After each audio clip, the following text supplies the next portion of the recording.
नून वल्क़लमि वमा यस्तून। नाज़रीन अस्सलामु अलैकुम वरहमतुल्लाहि वबरकातुहू। सीधी बात की ताज़ा तरीन खबरों में आपका इस्तकबाल है। आइए सबसे पहले आज की सुर्खियों पर नजर करते हैं। जान से मारने की धमकियां, शोभा ने खरीदी परदेसी पिस्तौल। सिद्धरामैया के जिस्म में टीपू सुल्तान का खून दौड़ रहा है, केएस ईश्वरप्पा का बयान। मोदी जितना चाहे भाषण कर ले मगर जीत तो हमारी ही होगी, सीएम सिद्धरामैया का बयान। मदारिस अरबिया ना होते तो हिंदुस्तान आजाद ना होता। मालेगांव 2008 बम धमाका मामला, कर्नल पुरोहित की अर्जदाद सर्विस मुकम्मल नहीं होने की वजह से समाअत टली। लोकसभा की लड़ाई, केसीआर की एक कोशिश दहली कूच के ख्वाबों को कर रही है बुलंद। समाजवादी पार्टी बीएसपी इत्तेहाद का फायदा 2019 में मिलने की उम्मीद। मुजरिमों का एनकाउंटर, राम राज्य की शुरुआत है, यूपी के नायब वजीर आला का बयान। ममता बनर्जी का दहली पर कब्जा करो की मुहिम शुरू करने का ऐलान। रोहिंग्या बहरान के हल के लिए बांग्लादेश को मिला अमेरिका का साथ। जंगजदा शाम के मशरिकी गौता की सूरत हाल नाकाबिल कबूल, अक़वाम मुत्तहिदा का बयान। बांग्लादेश के सेकुलर दानिशवर और लिखारी पर नाकाम कातिलाना हमला। भारत में अछूत तबके की खातून पाकिस्तान के ऐवान बाला की रुकन मुंतखब। ममलिकत तौहीद सऊदी अरब में तब्दीली की रफ्तार हुई तेज, 2018 में खवातीन को मिली यह आजादी।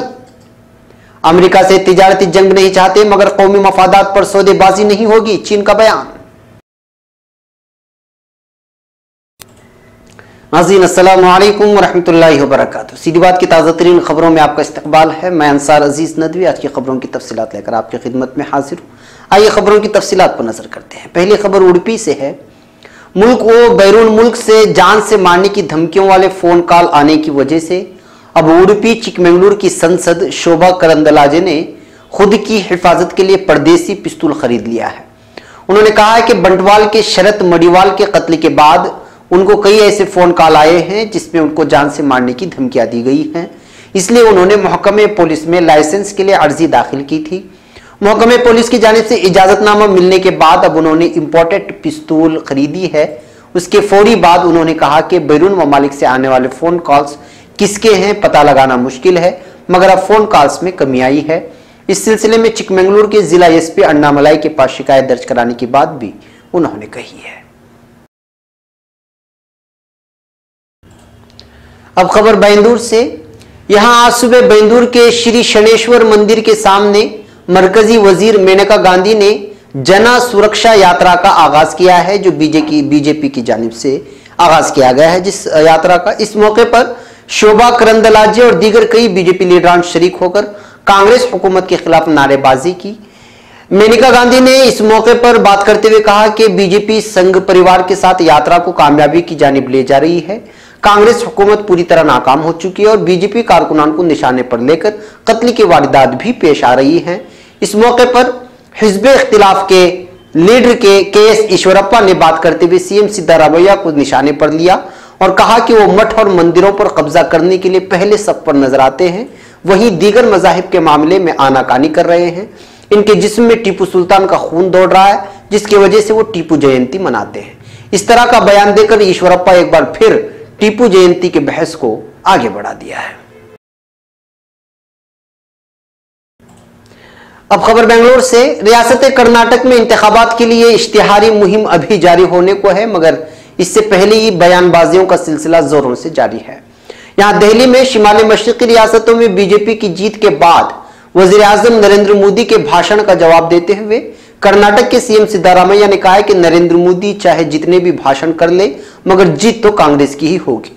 उन्होंने कहा कि वजीर आला नरेंद्र मोदी वजीर आजम के ओहदे के लायक नहीं है, वो जैसे चाहे झूठ बोलते जा रहे हैं। कर्नाटक में बीजेपी कारकुनान के कत्ल की बात करते हुए उन्होंने एक बार फिर झूठ बोला है। उनको चाहिए कि वो दलाइल और सबूत के बिना पर ऐसे इल्जाम तराशियां करें। रियासत में 4 करोड़ आवाम को 7 किलो चावल देने की स्कीम सिर्फ हमारी रियासत में है, मगर नरेंद्र मोदी हर साल 2 करोड़ मुलाजिमतें देने का वादा किया था, मगर 2 लाख के करीब भी मुलाजिमतें दे नहीं पाए। इनको सिर्फ झूठी और मनगढ़ंत कहानियां सुनाकर, इल्जामात लगाकर अवाम को बहकाने के सिवा दूसरा कुछ नहीं आता। ये कहना था सीएम सिद्धरामैया का। अब खबर बेंगलुरु से। हिंदुस्तान की आजादी के लिए जितना खून मुसलमानों ने बहाया है, इतना पसीना किसी और कौम ने नहीं बहाया। दिल्ली से लेकर मेरठ तक हर एक दरख्त पर हमारे उलमा को फांसी दी गई। दारुल उलूम देवबंद की बुनियाद इस मुल्क की आज़ादी के लिए रखी गई। अगर दारुल उलूम ना होता तो ये मुल्क आज़ाद ना होता, अगर मुसलमान ना होते तो ये मुल्क आज़ाद ना होता। इसके बावजूद इस्लाम मुसलमानों के दुश्मन मदारिस अरबिया को दहशतगर्दी का अड्डा और मुसलमानों को दहशतगर्द समझते हैं। किसी मुसलमान को कभी भी दहशतगर्द के किसी वक्त भी गिरफ्तार किया जाता है तो कभी इस्लाम शरीयत का मजाक उड़ाया जाता है। इन ख्यालात का इजहार मदरसा अमीनुल उलूम मस्जिद अमीन मिनहाज नगर बेंगलुरु के सालाना इजलास से खिताब करते हुए मौलाना अंजर शाह कासिमी मद्दजिल्लहु ने यह बयान दिया है। उन्होंने फरमाया कि मुसलमानों के पास क्या कुछ नहीं है, पेट्रोल हमारे पास है, सोना हमारे पास है, माल हमारे पास है, कुरान की ताकत हमारे पास है, जमजम हमारे पास है, मुजाहिदीन हमारे पास है। इतना सब कुछ रखते हुए मुसलमान आज बुज़दिली और एहसासी कमतरी की जिंदगी गुजार रहा है।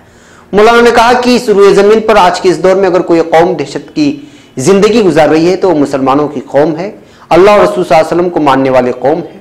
मौलाना ने कहा कि दुश्मन से हम जितना डरेंगे इतना वो हमें और डराएगा। आज हमारी बुज़दिली एहसास कमतरी में मुब्तला होने की वजह यह है कि हम कुरान से दूर हो गए, दीन से दूर हो गए, उलमा से दूर हो गए।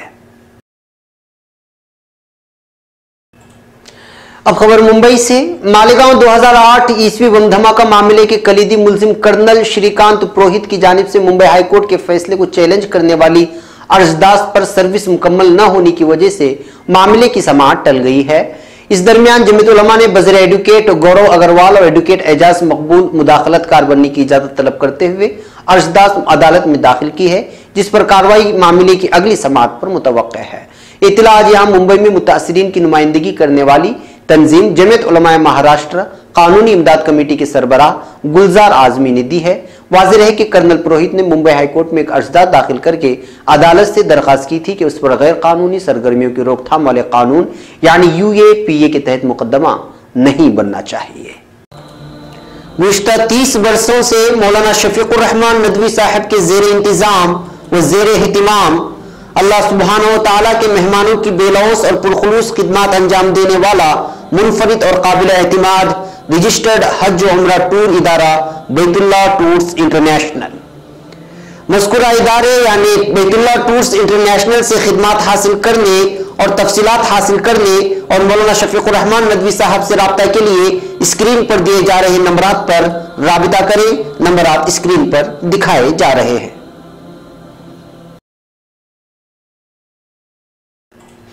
अब खबर हैदराबाद से।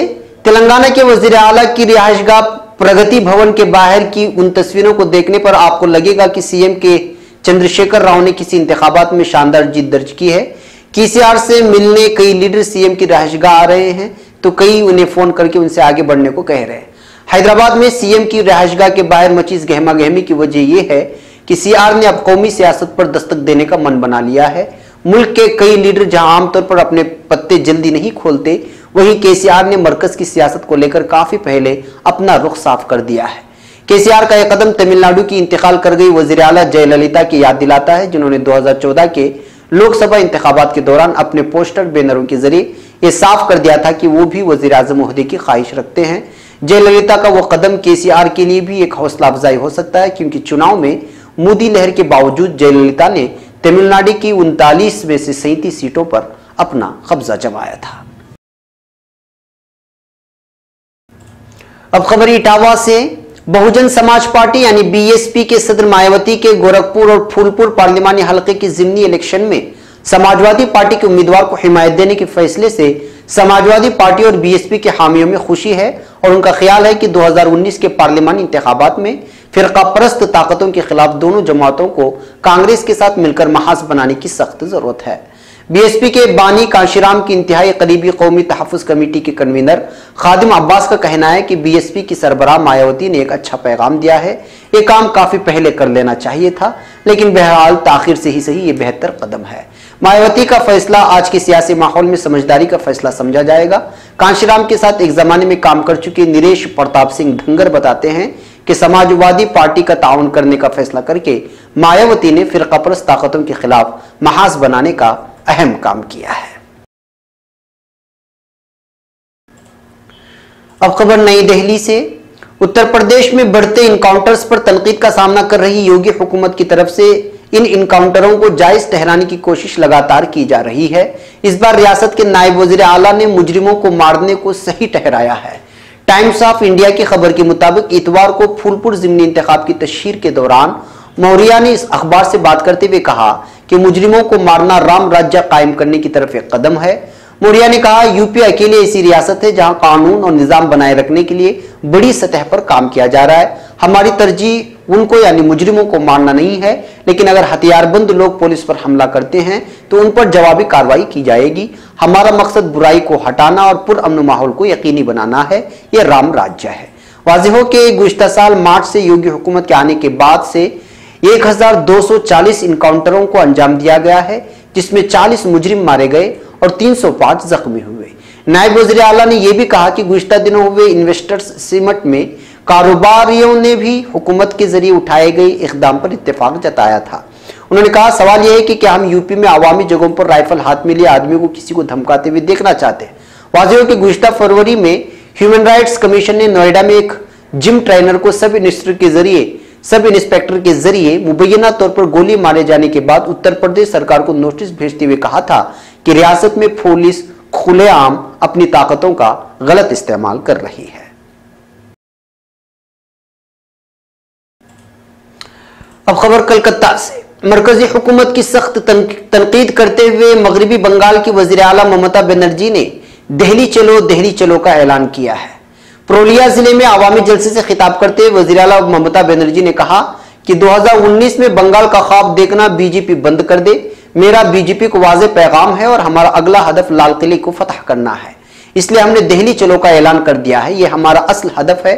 ख्याल रहे कि त्रिपुरा में बीजेपी की बड़ी जीत के बाद तृणमूल कांग्रेस के कौमी तर्जुमान डेरेक ओब्रायन ने कहा कि 15 अगस्त 2018 को वजीर आजम मोदी आखिरी मरतबा लाल किले से खिताब करेंगे। त्रिपुरा और नागालैंड में बीजेपी की शानदार जीत के बाद ममता बनर्जी ने तबसरा करते हुए कहा था कि इस नताइज का मगरबी बंगाल पर कोई खास असर नहीं पड़ेगा और वजीर आला ने कहा कि हमने राहुल गांधी को इत्तेहाद करके इंतखाब लड़ने की दावत दी थी, मगर हमारी बात नहीं सुनी गई और इसका फायदा बीजेपी को मिला है।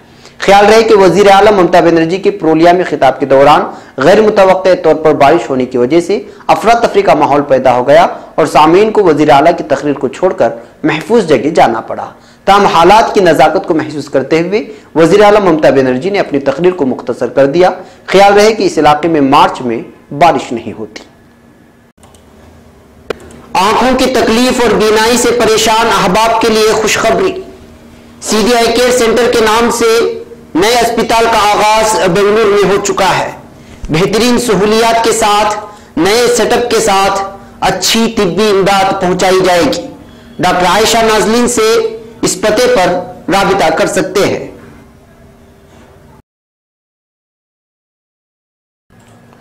अब खबर ढाका से। अमेरिकी सदर डोनाल्ड ट्रंप की असिस्टेंट और कौमी सलामती काउंसिल में जनूबी और वस्ती एशियाई मामलों की सीनियर डायरेक्टर लीजा किट्स ने कहा कि रोहिंग्या बहरान के हल के लिए अमेरिका बांग्लादेश के साथ मुकम्मल तौर पर मजबूती के साथ है और आगे भी साथ रहेगा। किटिस ने अपने बांग्लादेश दौरे के दौरान कल यहां वजीर खारिजा अबुल हसन महमूद अली के दफ्तर में उनके साथ मुलाकात के दौरान हुकूमत को यकीन दहानी कराई है। बाद में जारी सरकारी बयान में इत्तला दी गई। ट्रंप के असिस्टेंट ने कहा कि इनका मुल्क आने वाले चैलेंजों बिलखुसूस मानसून के दौरान उनसे निपटने के लिए बांग्लादेश को मदद की पेशकश करता है। मुलाकात के दौरान मोहतरमा किटिस ने कॉक्स बाजार का दौरा किया और म्यांमार के रखाइन सूबे के मुतासरीन के तजुर्बात का भी मुशाहिदा किया। अब खबर अक़वाम मुत्तहिदा से। अक़वाम मुत्तहिदा के मुताबिक जनज़दा शाम के दारुल-हुकूमत दिमश्क के नवाह में मशरिक़ी गौता की मौजूदा सूरत हाल क़तई नाकाबिल कबूल है। मशरिक़ी गौता पर शामी फ़िज़ाइया और ज़मीनी दस्तों की तरफ से वहाँ 6 साल से काबिज़ बागियों के खिलाफ किए जाने वाले हमलों में गुज़िश्ता 2 हफ्तों के दौरान तकरीबन 600 अफराद हलाक और 2000 से ज़ायद ज़ख्मी हो चुके हैं। आलमी इदारे की इंसानी हमदर्दियों की बुनियादों पर इमदादी कामों की इलाकाई राबितेकार और शाम के लिए जिम्मेदार अहलकार पानोस मोमटर्स ने अपने एक बयान में कहा है कि मशरिकी गौता में जिस तरह आम शामी शहरियों को इज्तिमाई सजा दी जा रही है वो कतई नाकाबिल कबूल है। शाम की सरकारी मीडिया ने बताया कि असद हुकूमत के दस्तों को बागियों के ज़ेरे कब्जा मशरिकी गौता की तरफ नई पेशकदमी का मौका मिला है। शाम की सरकारी मीडिया ने बताया कि असद हुकूमत के दस्तों को बागियों के ज़ेरे कब्जा मशरिकी गौता की तरफ नई पेशकदमी का मौका मिला है। और कई महाजों पर सरकारी दस्ते आगे बढ़ने में कामयाब हुए हैं। अब खबर बांग्लादेश से। बांग्लादेश के जाने माने सेकुलर अदीब मोहम्मद जफर इकबाल पर एक तेजधार आले से शिमाली मशरकी शहर सलहट की एक यूनिवर्सिटी में कातिलाना हमला किया गया है। जफर इकबाल बांग्लादेश में साइंस फिक्शन राइटर के तौर पर बहुत मशहूर हैं। वो सलहट की Shah Jalal university of science and technology के एक प्रोफेसर भी हैं। मीडिया रिपोर्ट्स के मुताबिक इस हमले के बाद उन्हें फौरी तौर पर शहर के उस्मानी मेडिकल कॉलेज पहुंचा दिया गया। उनकी हालत खतरे से बाहर बताई गई है। पुलिस ने हमलावर को गिरफ्तार कर लिया है, ताहम उसकी शनाख्त जाहिर नहीं की गई। बांग्लादेशी तफ्तीशकारों के हवाले सामने आने वाली मीडिया रिपोर्ट्स में बताया गया है कि सेकुलर मुसन्निफ जफर इकबाल पर गुज़िश्ता रोज हमला करने वाले ने उन्हें इस्लाम को दुश्मन समझते हुए एक कार्रवाई की थी। पुलिस ने 21 साला फैजुल हसन को गिरफ्तार कर लिया और इस बारे में तफ्तीश जारी है। क्या यह उसके इंतहा पसंद जमातों के साथ रवाबित हैं? सीनियर पुलिस अफसर कर्नल अली हैदर आजाद ने इतवार को बताया कि मुलजिम ने तफ्तीश के दौरान कहा है कि इस्लाम के खिलाफ काम करने वालों को रोकना उसकी जिम्मेदारी है। अब खबर पाकिस्तान से। पाकिस्तान में होने वाले सीनेट के इंतखाबात में ऐसा पहली मर्तबा हुआ है कि पाकिस्तान पीपल्स पार्टी और अकलियती हिंदू मजहब से ताल्लुक रखने वाली कृष्णा कुमारी को मुंतखब किया गया है। पाकिस्तान पीपल्स पार्टी से ताल्लुक रखने वाली 38 साला कृष्णा कुमारी का सफर तवील था। उनका ताल्लुक दलित जात से है, जिसे जात पात के लिहाज से भारत में अब भी सबसे निचला तरीन और अछूत तस्वुर किया जाता है। सूबे सिंध के सहराई इलाके थरके डिस्ट्रिक्ट नगर पारकर के एक छोटे से गांव में ताल्लुक रखने वाली कृष्णा कुमारी कोल्ही की हिमायत पीपल्स पार्टी की तमाम क़ियादत ने की थी। कृष्णा कुमारी अभी 16 साल की थी कि उनकी शादी लालचंद से हो गई थी, लेकिन उनके शोहर ने शादी के बाद भी तालीम हासिल करने के लिए उनका भरपूर साथ दिया। शादी के वक्त वो 9वीं जमात की तालिबा थी। कृष्णा कुमारी ने सन 2013 के दौरान सिंध यूनिवर्सिटी से सोशियोलॉजी में मास्टर्स की डिग्री हासिल की थी, लेकिन तालीम के साथ साथ उन्होंने थरके गरीब लोगों की मदद के लिए फलाही और समाजी सरगर्मियां भी जारी रखी हुई थी। इस वक्त 38 साल कृष्णा कुमारी के इंतखाब को न सिर्फ सोशल मीडिया बल्कि पाकिस्तान के हरीफ मुल्क भारत में भी सराहा जा रहा है। पाकिस्तानी पार्लियामान के ऐवान बाला के 52 नए अरकान के इंतखाबात के लिए हफ्ता 3 मार्च को तमाम इलाकाई असम्बलियों में रायशुमारी हुई। गैर सरकारी नताइज के मुताबिक हुक्मरान जमात मुस्लिम लीग के सबसे ज्यादा उम्मीदवार कामयाब हुए। अबूरी गैर सरकारी नताइज के मुताबिक पाकिस्तान मुस्लिम लीग नून के 15 उम्मीदवार कामयाब होकर सीनेट में पहुंचे हैं। इसके बाद पाकिस्तान पीपल्स पार्टी के 12 उम्मीदवार कामयाब करार पाए, जबकि पाकिस्तान तहरीक इंसाफ के 6 उम्मीदवारों को फतह मिली है। अब खबर सऊदी अरब से। सऊदी अरब में जब से मोहम्मद बिन सलमान के हाथों में इक़्तिदार आई है, मुसलसल नए नए इक़दामात किए जा रहे हैं। इन इक़दामात में ख़वातीन को खास जगह दी जा रही है। सिर्फ वो साल 2018 में ही ख़वातीन को लेकर कई बड़े और अहम इक़दामात उठाए गए हैं। ख़वातीन को मर्दों के मसावी हुकूक देने के हवाले से जहां आइली कानून में तरमीम की गई, वहीं कारोबार में भी मर्द से इजाज़त की शर्त ख़त्म कर दी गई। इन जबकि इस्लाहाती बताया जा रहा है, हकीकत में ऐसा नहीं है। इन इस्लाहाती इक़दामात की वजह से जहां एक तरफ मोहम्मद बिन सलमान की चौतरफा सताइश की जा रही है, वहीं वो नाक़िदीन के निशाने पर भी हैं। आइए हम आपको बताते हैं कि 2018 में ख़वातीन से मुतालिक हुए कुछ अहम फैसलों के बारे में। अस्करी मुलाजिमतों का ऐलान कर दिया गया, आइली कानून में तरमीम कर दी गई, मर्दों की इजाज़त के बगैर कारोबार की इजाज़त दी गई ख़वातीन को, पब्लिक प्रोसिक्यूशन में ख़वातीन तफ्तीशी अफसरों की भर्ती शुरू हुई, निज़ामत आमा बराए पासपोर्ट में ख़वातीन को जगह दी गई, अकेली खातून को भी सियाहती वीज़ा की इजाज़त दी गई, ख़वातीन पहली मरतबा खेल के मैदानों में दाखिल हुई, बतौर ड्राइवर ख़वातीन को मुलाजिमत मिल गई और फिर पहली मरतबा ख़वातीन के लिए कारों की नुमाइश रखी गई।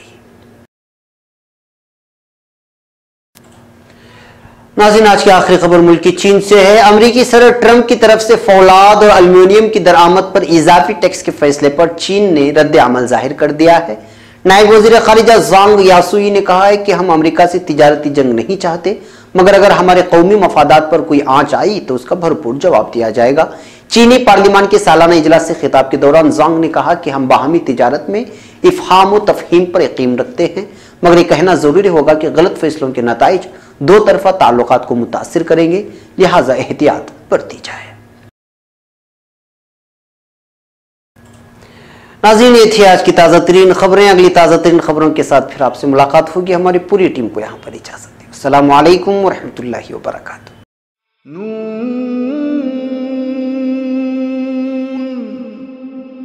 वल क़लम वमा यस्तुरून।